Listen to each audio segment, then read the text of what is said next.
Hello and welcome to Daily Dose Radio, a 5-minute-a-day podcast studying the Psalms verse by verse, recorded here in the dining room of the Bible Bistro, located in Sharonville, Ohio. Hey there friends, welcome back to Daily Dose Radio here in the Bible Bistro, where it's served up hot and fresh every day. What you ask? Organic Bible study that's fresh and delicious. So come on in here to the Bible Bistro. Sit down, let that screen door slam behind you. Get something hot or cold to drink. Sit here at the table with me, and let's open our Bibles up to Psalm 7 this week and next week. This is a two-parter. And this is our first two-parter, I think. So sometimes the Psalms are so long or long enough that I need to divide them. This happens to be one of those. This is 17 or 18 verses long, so I want to divide this one in half so that we have a little more ability to deal with everything that's being taught in the psalm. Today we're going to look at verses 1 and 2 and spend a little time with another very detailed introduction. So let me begin with the introduction. This is a Shiggaion of David, which he sang to the Lord concerning the words of Cush the Benjamite, or that he sang because of the words of Cush the Benjamite, or upon hearing the words of Cush the Benjamite. So this is a Shiggaion, which John Mason Neal says that of a Shiggaion that it's a rhapsody.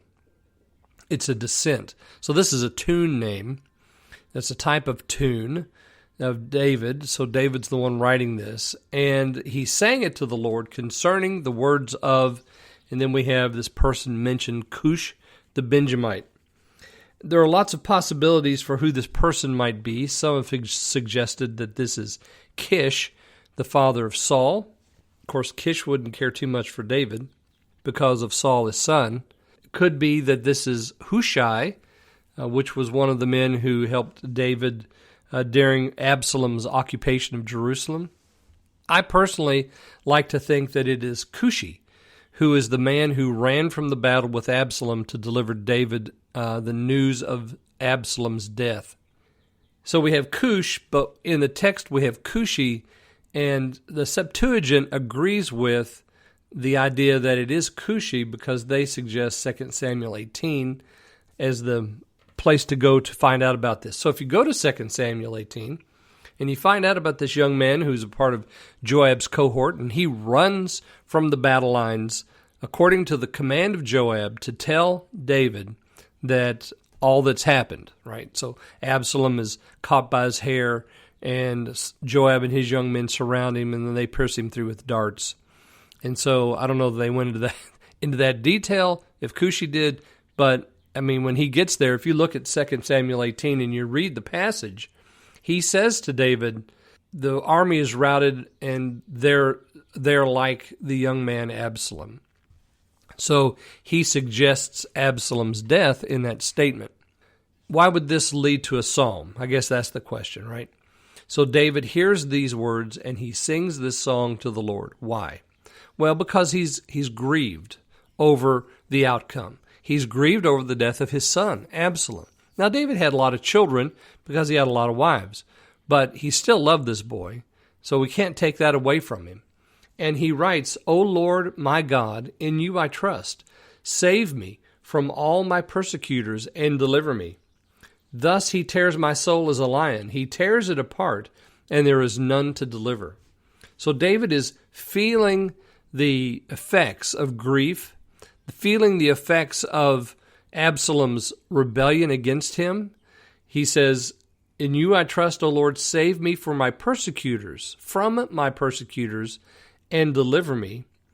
Thus he tears my soul as a lion. So this is a soulish thing that David feels.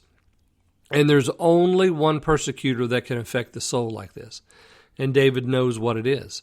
It's sin and Satan. That's what affects the soul in this kind of way. And so the persecutors here, we need to think spiritually. These are the ones who are going to be attacking David. He tears my soul as a lion. He tears it apart, and there is none to deliver.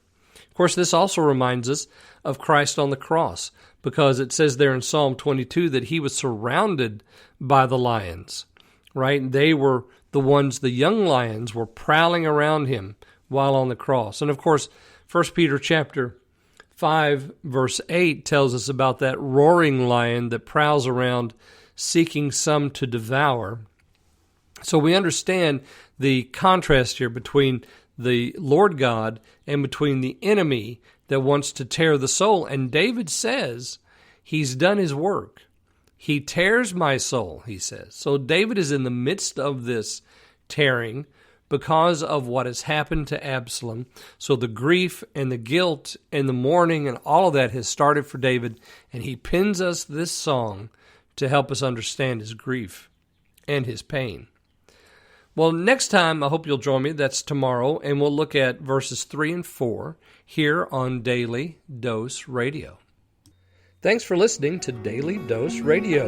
For more fresh and delicious Bible studies, podcasts, books, and more, check out the Bible Bistro online and on YouTube. Join me again next time for Daily Dose Radio.